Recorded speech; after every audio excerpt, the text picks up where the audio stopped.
हर जबरलिया गर्दा उड़ावे तब सुधिया बालम के आवे।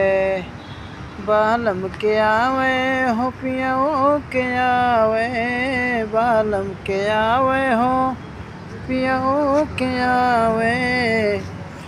जबरलिया गर्दा उड़ावे तब सुधिया बालम के आवे।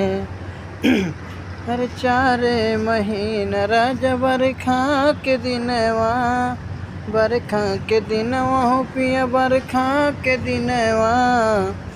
जब केहू मड़ई छवावे तब सुधिया बालम के आवे। जब केहू मड़ई छवावे तब सुधिया बालम के आवे। हर 4 महीना राजा गर्मी के दिनवा, 4 महीना राजा गर्मी के दिनवा। गर्मी के दिनवा हो भीगे पसीनवा, गर्मी के दिनवा हो चुए पसीनवा।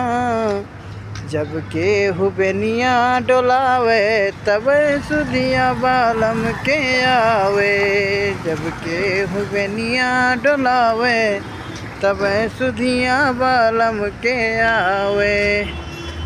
हर 4 महीना राजा सर्दी के दिनवा, सर्दी के दिनवा हो सर्दी के दिनवा। 4 महीना राजा सर्दी के दिनवा। जब केहू कंबल ओढ़ावे तब सुधिया बालम के आवे। जब केहू कंबल ओढ़ावे तब सुधिया